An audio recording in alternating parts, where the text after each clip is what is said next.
an honest 2v2 rather than a we need to harass them down, stop the Sona 2v2. When it comes to evaluating the Kai'Sa and the Lux, definitely some burst potential on this lane. Even from level 1-2, I feel like Kai'Sa was the champion that got the most bogus level 1-2 kills. If you remember back to last season, there would just be kills where you... Up into it right now, game 2 of Hanwha versus Griffin.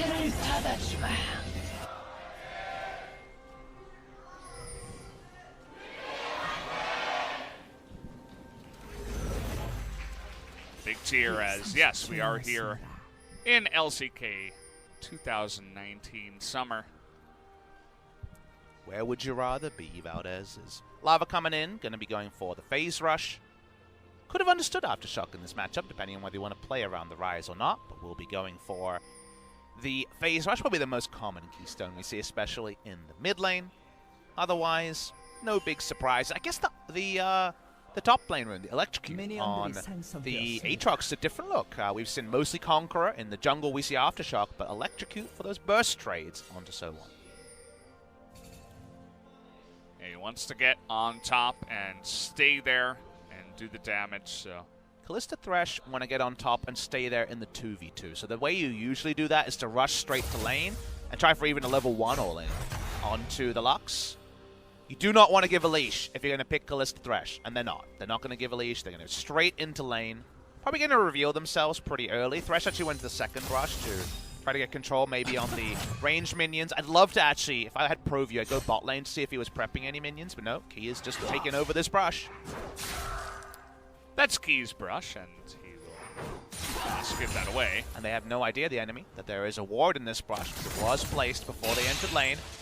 This is saying, let's level 2 all in, which, given that Viper and Lehens ended up entering lane so late, they didn't rush to lane themselves, you'd have to think they'll play on the back foot, maybe not.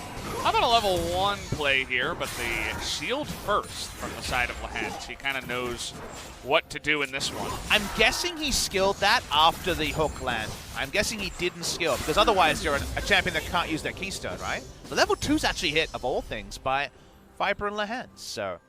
that was unlikely, but does happen. I guess trimming the wave with the Q was enough when that all-in attempt was happening, so that actually does stop there from being any doom. You're going to get the replay here of what happened on the spawning pool. They're killing Lee Sin. They're having fun with the Kai'Sa, sorry, the Kalista. Yeah. As you're able to put good use to the item, always available in the shop when there's a Kalista on the enemy team.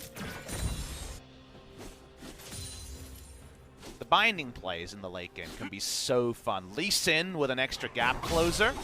You start thinking, all right, I thought we saw the most of the kick flash. Maybe there's more things. Another all-in. It's going to be half health onto Viper. Tarzan hanging around the bottom lane. Thought if they were going to go all in that time around, he could turn it around. And again, kind of in the right place at the right time. We were talking about Score and Tarzan. They're both playing today. Tarzan's kind of the new age, young, new player. Score as, oh boy, Lehens, you're in a little bit of trouble here. The play comes in, and Mujin trying to get in there. One more auto will do it, and Key is going to pick up first blood, but he trades it as Viper gets the kill there onto the 80 carry, and now looking for more. We'll get a second one, and how about a third? As down will go the Thresh as well. A lot of those kills going the way of the Lee Sin. Only one to Viper. So greedy from the side of Hanwha Life. The moment Thresh is flashing in, yes, you get first blood, but you're going to die. You knew Lee Sin was bot side. They weren't shit in the night around that scuttle. So given all of that, they walk in here, and it should have been eyes open in this way, whether the vision was there or not. Regardless, it's so deep. If you get counter-ganked here, 3 people are going to die very nicely, threaded by Viper to get the first kill. Mujin flashes, Key's on the wrong side, into the death chamber. Hanwha Life. Tarzan, full health, double buff, level 4. Just sitting there and stacking the cash right now in that bottom lane. Right place, right time again, as Lehens looking for the gank here as Lava. A interesting position, but will be able to get away. Died with both his summoners up, too. The heal, at least, would have been probably not, in the end, a game changer, but helpful, that's for sure. Probably wouldn't have died to that Void Seeker but I don't think he was expecting that aggressive of a flash immediate W, so. Fair point. Especially the flash W of all flash things, right? If you see the Q, then you're like, okay, the flash isn't going to do it. The flash W. Nicely done from Viper. And already, backs against the wall. Just in a different way, right? It's not the Sona's free farming, It's the, well, that's a lot of kills to pass over, and the Lee Sin's going to have an epically early warrior in chat on the back end of it. Tarzan already having a fun game. See if it turns into a pop-out one, or pop-out. I don't even know. Wait, Valdez.exe has corrupted. It's still corrupted I from see the last problem. game. It's a Win32 application, not a Win64. So, oh boy, we need the 64-bit version. You need to update me. What's going on? You're the Papa. It's your job. As it's their job to go onto lava. Nice flash out of the way there. So we'll be able to avoid it. Tarzan still looking for more kills on this map. I think he's certainly in a very nice spot to get them, as we mentioned, with the very nice first purchase. Lava has to flash, doesn't have the aftershock. So in those outnumbered scenarios, he is in a lot of strife, to put it mildly. Speaking of strife, important to note that it's 3 kill involvements, but not multiple kills. Still, BS is probably the biggest purchase you can get that early in the lane. So even if it was a bit more, like it's maybe not a boots or a couple of daggers on top, it's still a lot to contend with. And Viper very clearly won't be going down the Manamune route in the laning phase on the Kai'Sa. That is for sure, as Sword taking a back here. And it's just the one. Not so bad, but he is still down about 10 CS, maybe 7 or 8 at the end once he gets that one. Tarzan waiting on the edge of that, but now he's going to be spotted down on the bottom side. Cool ward. It's out of the range of the river control ward. It's out of the range of vision of the turret. Again, it's the kind of creative ward you see against lane ganks. So Tarzan walked over this control ward in the river, and I saw a red ping on it right as he walked by it. They still haven't cleared it out. Maybe they just don't feel like that's where the battlefield is and they need to be somewhere fast. It is Lux and Lee Sin going together. So turret dive instead. He landed the binding. Lava, will he die though? No. As the Q is going to miss, and Toby takes a bunch of damage. It's not going to be enough as he makes it out there with the corrupting potion. That was them saying they had better things to do than kill control wars. They wanted to kill Rises. They came close, but they weren't able to pick it up there, even without Aftershock. The fact that the minion wave was in the spot meant they weren't able to get enough damage onto the Rise. Was the dive that was turned around in pretty epic fashion by Lava. Nice little idea, especially after blowing that flash. Definitely a kind of basic thing you learn as you get better at League. You know, try to count the summoners and go for ganks on people who don't have their flash specifically. Further confirmation, they know the control ward is there. They're killing the Drake on top of it. It's because they have very good... That was the other one. There was another one. Yes. Above them.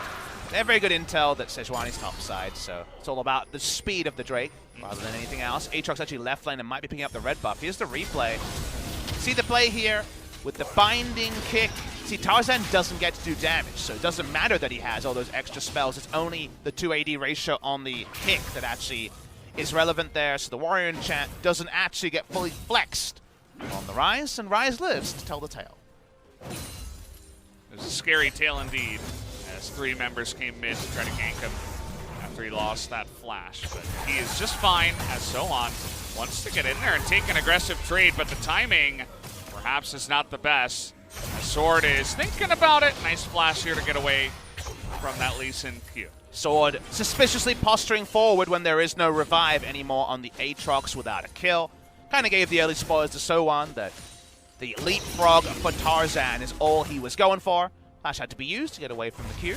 This is on a ward, so Sohan will definitely interrupt. Just the interrupt. Oot misses the 1 minion, but it's going to be worth it. Big push down here, but fight from hands in position to stop it. Tarzan's had one of those I'm just only everywhere games so far.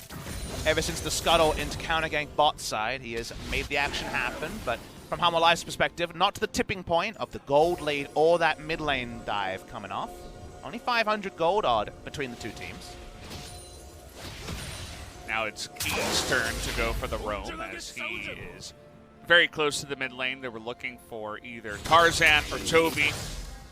Toby with his flash up, and it looks like they're going to be looking for him here. Let's see if they can land it. Easy dash away, and ult into the key as Toby just laughs in the face of 3 of them. Threading the needle, doesn't need to flash, under no threat of dying. The best players problem solve well, and Silas is one of those champions that helps you do that. Even if you don't have an ult pre-selected, you can do a lot of cool stuff with all your options. He picks a winner. If this was 3-card Monty, you'd be turning over that cup and the ball would be there. Chovy runs with the ball if you give it to him, and if he gets any more ganks and gets a kill, this could be a big game for Chovy. I just love how calm it looks, you know, as speaking of which, Sohan in a little bit of trouble. Again, they blew his flashes. Now we got a kill in the mid lane potentially, the kick to the face, and the kill in the top side, 2-on-1. And that is going to happen on 2 sides of the map, so a 2-for-1 here for Griffin. When kills happen in one side of the map, and on the other side you see some reverse plays happening, you compliment the team that made the active play happen, or you talk and inspect what's happening with the team that didn't get the kill. But in scenarios like this, where the kill happens in mid and the kill happens in top, that just shows the one team's better than the other one, Valdez. They use their chess pieces much better. The lane swap and also the successful gank. That's just a tilter if you're a Hanwha Life fan. They're going to get turret plates aplenty, kills, and a Rift Herald. That's a lot of objectives to the side of Griffin. For sure, they are getting very far ahead because plates in 2 lanes compared to the 1 to the side of Songyun, and the bottom side you see that sword can't really get near that one as the junglers are trading places, but Tarzan's got the Rift Herald, so not much you can do there. Mujin going to come on in here, and you would have to imagine that Griffin should win the race, but let's see. I mean, Griffin's not even trying to win the race. They literally have a handicap, and then they're not even using the Rift Herald. Yeah. They're giving themselves a handicap to keep it competitive. That's a very intriguing way to go. My feeling is they're going to be looking for 2 turrets pre-14 minutes by jamming the Rift Herald into mid lane. Yeah. There's 3 left. 2 die instantly to the Rift Herald. Here we go on the top lane play. They didn't see the lane swap coming, did Hanwha Life. You would have thought the call would have been wait. Aatrox is taking a while to return. It's usually about the timers that actually make things different there. Here's the mid lane play. Ooh. Those max range Qs from Tarzan 2 days in a row are on point. It's a beauty, that's for sure. This guy is pretty unbelievable with his mechanics and his thinking and pretty much everything. So happy to have him here and be able to watch. Currently 3-0 on that Lee Sin. Got that early warrior enchant plus the Merc Treads up against all the CC. Also adding in a bunch of health and cooldown reduction. He's feeling pretty good about this game so far. Tarzan walk up, try to spot with his Q. If you judge this series based on the first game and 13 minutes of the second, this is Griffin throwing the proverbial glass of water in your face and saying, wake up, we're still Griffin. Because we couldn't say that really about their earlier performances, even with the 2 match wins, 1 match loss that they put together. We mentioned, hey, they may have been winning, but it didn't look like the Griffin we remembered. This is the Griffin we remembered in full form, and here is those 2 turrets pre-14 minutes because Hanwha Life really wanted a Drake, apparently. So they get the Drake, yes, but they're going to lose the mid turret. They're going to take a bunch of damage here as the rotation comes up to the top side. Wolf Camp, also stolen. A lot of extra objectives and only a single Mountain Drake. And again, it's often said, Mountain Drake from behind. Oh, how about another turret plate to make it an even 11? I know 11's not an even number to be fair. Well, it is for Griffin today. That we can say. TP's coming in. They really want to kill Chovy. We know what happened the last time around. As Chovy, he's going to be looking for that Realm Warp potentially as... Okay, there it is. Get the lockdown, and now he's trying to turn it around. Tier 1v3 flashes away, and the Aftershock is going to keep him alive. And now the rest of Griffin are going to come in here as the disaster happens for Hanwha Life. The second time Toby lives against a 3 or even 4-man gank that time. And I gotta admit, Valdez, the only question in my mind was how does he do it rather than if he was gonna do it. Gets away, they get the counter kill without even using all their members. It may only be a Hanwha Life team that have been decimated 2 out of 3 times they've been on the Rift so far. But the manner and the swagger in which Griffin is doing it means that if you just look at the Griffin side, you're seeing the things you want to see from them in future series. See, he latches on, gets the aftershock that's key to keeping him alive.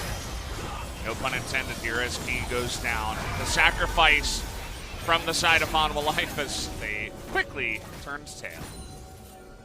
Gold lead has quickly exploded to 4,500. It was 500 3 minutes ago. That's a lot of gold. Yep. Yep.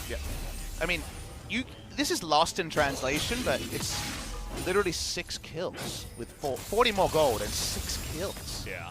That's kind of the crazy thing about turret plays is when you think of the LPL games where you have kill a minute, consider kill a minute plus turret plates means that you're like effectively getting like 20 kills worth of gold in the early game in some of those games. And this is gold that didn't exist in previous metas. As Toby's Can he do it again? probably.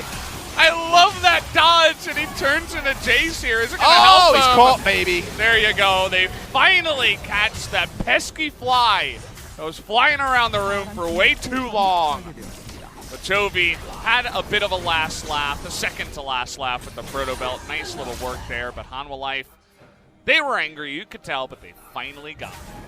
The WTF 2 Jace's moment abated by the kill onto him. Good stuff from Key. Needed a moment like that, given they went for the confident pick. And when we're talking about the Callista Thresh and talking about how the all-in onto Lehens would be so big, obviously the laning phase broke down quickly, but I want to also point out that it's Sungyun's Callista, and he's had a very high career win rate on this one in solo queue at the top ELO ranks and also pro play. And Key is a very famous big support player. Thresh is definitely way in his wheelhouse, so even though the game is kind of fallen apart around those picks, it's still good to see those little moments that remind you of better times for Key's Thresh. Especially for Key, you know, we always like to highlight Sungyun down in the bottom lane, but whenever we get this chance to highlight Key, it is pretty nice. As I say that, and he misses the play. Nice little move by Sword, as he's going to have to flash away from that one. Viper in the hands were backing up, but not worth over pursuing with no deep vision to know how far away Hanwha Life or Esports other members are. A lot of ice items already done for Viper, but does not have the transformation on the attack speed just yet. Another attack speed item, whether it's the Zeal in a bit or the Stinger from here to get that transformation. To transform is the big lure of going down the Stormrazor. Stormrazor and the Press the Attack don't have synergy, but Stormrazor has its own energized effect in that magic damage order. In case you guys are wondering. Difficult read for Hanwha Life in terms of the goal. Yeah, every position was ahead for Griffin. Just wanted to cover that. I mean, it's pretty obvious here as Griffin got a ton of plates and objectives so far. They are going to be looking at this Cloud Drake in about 20 seconds. They already do have one. So, would be pretty nice to pick that one up, especially for Sword, Chovy, and even Tarzan to get into the play. And now, how does Hanwha Life regroup? You know, you have to look at what their comp has to try to work that out. Some sort of Realm Warp all-in is, you know, very feast or famine, but are we getting to that point is a fair thing for Hanwha Life to consider. They do have Engage. They have many different ways to pick. And if they get a good vision line, a face check can be very swiftly punished by the side of Hanwha Life. They still do have that potential, but outnumber is kind of already where your mind goes to, and that just means also kind of misexecution in macro from Griffin to allow themselves to be picked. So does feel like they need too much headstrong from one of the members of Griffin. And right now, Griffin are going for a gank rush, which at 19 minutes seems to extend all the way to the kind of shallowest entrance to the red buff of the enemy team. Yeah, I thought maybe they were going to try to make a big play down towards the bottom tier 2 before the Baron starts, as, you know, without Baron really on the map, it can be hard to find any big objectives and push into the enemy team. The wave clear out of the side of Hanwha isn't, you know, horrendous. They do have that Jace, and the Callista can be okay at times, especially after a couple of items. So now Griffin here with the Baron about to start are really shifting focus over towards that objective now instead of the enemy red side. Here it does spawn. Does the Baron. 20-minute Baron. Potential with this Fed. A Kai'Sa is always a very real chance, but look at this. It seems like Operation find new and innovative ways to chase down Chovy is what Hanwha Life are doing. So they're... Wait. We got the bounce as Chovy. Oh boy, Chovy is able to get away with that proto belt again. Steals that one, but the kick actually gets everybody out of range. At least gets them to safety, but no turnaround. No control on the red buff, jungle down bot lane. It feels like Hanwha Life, if we're going to pick an analogy for how this game is going, you know when the main quest in like a really big kind of Fallout game isn't working for you, you can't work out the solution for a puzzle, this boss is too hard, and you go and play side objectives instead? It feels like they're focusing on the side objective of see Chovy, kill Chovy, rather than actually find holistic ways to win the game, because it feels very low percentage going for aggressive gank brushes 5,000 gold behind. I mean, they did a nice amount of burst damage, but it's going to be pretty hard, especially when Chovy is already level 13. You know, he's going to have a lot of stats. It's going to be especially hard with that the Merc Treads that he does have. Looks like 3 Merc Treads for their team. Lux actually doesn't have any boots. Going barefoot this game. Yumi style on the Lux in this game. You actually do need the, but I guess double, I mean, it's actually kind of playing to the Drakes they have, right? Lux is not normally in combat unless she already kind of is in the position where she doesn't need to walk around too much anymore. So with Double Cloud, if you actually have a big item completion instead, I don't mind a stopwatch instead of boots. I don't mind finishing a big item instead of boots. I don't hate it, funnily enough. Yeah, it kind of works out. I feel like this is the first time, really, that I've seen that one. They're going to find Sangyun here. Actually, a nice amount of burst damage already just from Lux and the W from Viper. So, already flexing their muscles, but Hanwha Life not scared to move on in and clear out some vision. Barefoot Lux does walk around and outrange the EQ in an amusing fashion. Getting the Baron in terms of damage, trivial for Griffin, but actually the setup for it is going to take time. Viper's probably on a back timing, but it seems like he wants to avoid that. Just take the blue to refill his mana rather than go for a purchase. It's Nashal's Tooth Gold, maybe not done just yet. Moment he has the gold, can teleport back in. We saw another item picked up here for Lahens. I thought he was just going to buy some control wards, but he bought, I don't actually even know the name of this item, the one that goes together with the Redemption and Rageous I want to Glory. say it's Crystalline Bracer. That sounds correct.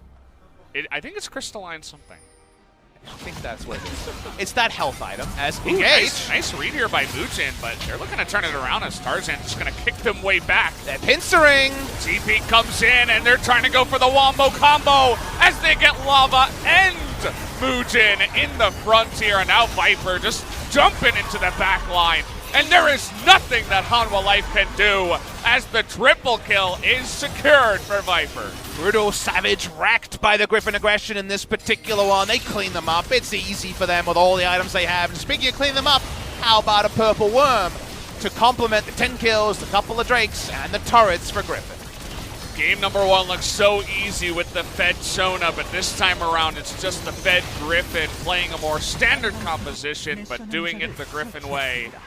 As now with the Baron, they're going to extend their lead to over 10,000 gold. Yep, this one is a bit of a speed run from Griffin.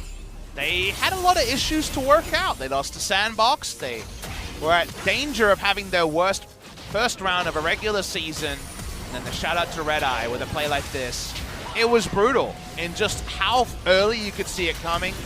They absolutely put down savage damage, and all Hanwha Life can do is pick up the pieces after getting wrecked this hard. There's just no way back into this game already. They have a teamfight comp that isn't going to have enough items to teamfight. Feels like Griffin can do whatever they want. And it does feel that way. If this were solo queue, maybe you'd be hitting that /FF button, but it's not. I think that's Tenacity we were hovering over again. Not 100% sure. That was 51% there.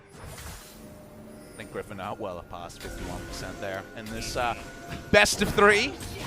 Even calling it a best of 3 seems weird for some reason.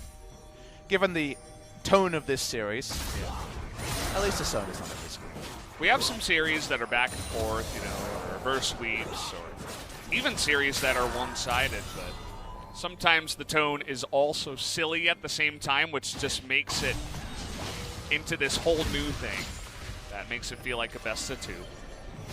It's just one of those awkward spots where we don't see FF in pro play, but you do worry about the long-term kind of mental deterioration losses like this if they go longer due to a team. Because Hanwha Life look like they're going to be in a relegation battle, and no one's having fun on their side in this game.